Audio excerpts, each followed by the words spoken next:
Сәлем дуслар, сіз Татарстанның төп яңалыкларын карыйсыз. Узган атнаның төп яңалыгы. Бу нәрсә? Бу маршрутный лист, сіз башларга ярамый, менә хәзер башлыйбыз.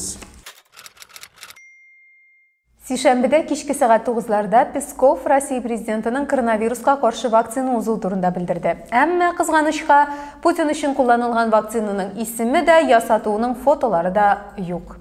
Якшәмбедә Путин фотолар булмауны әлеге хәлдә маймылланырга теләмәүе белән аңлатты.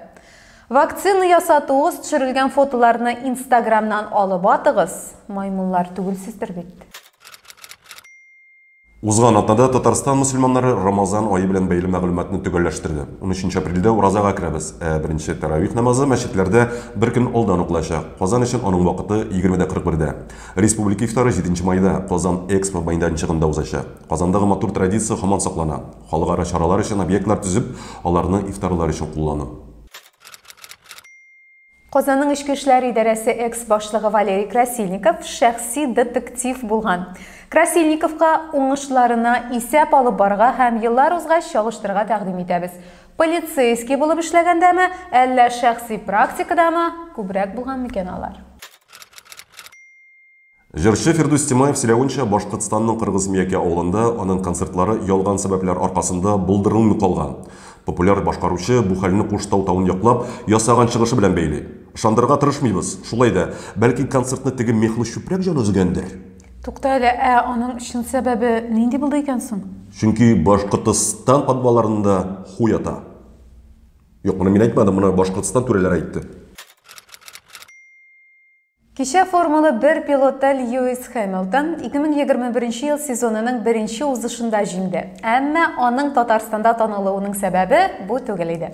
Үзенең сторисында ул Казан циркында филләр сугышуына ризасызлык белдереп чыкты.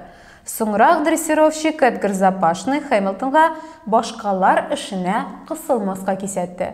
Who is Mr. Запашный? Суистер ул.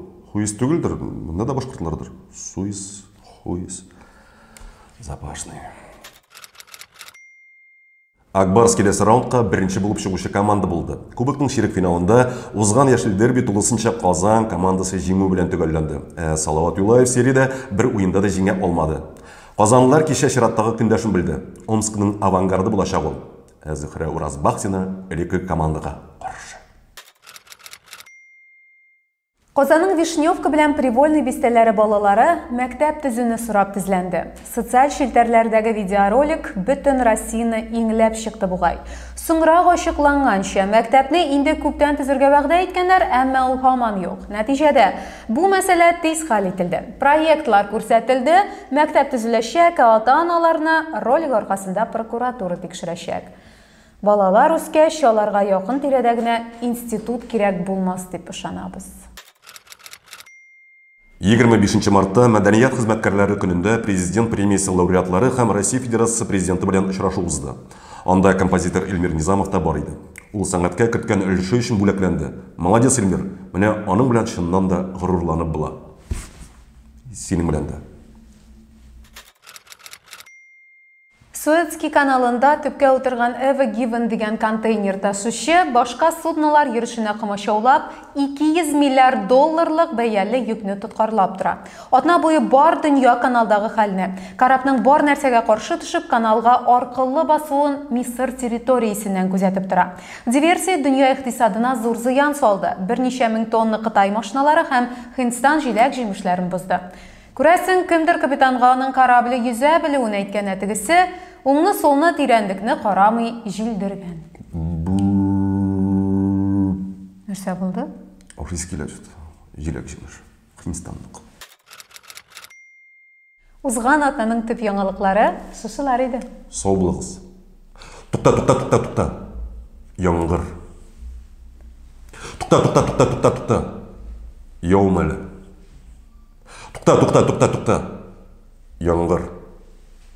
Тукта, яумәле. Ринат Рахматуллин, тукта яңгыр? Әйе.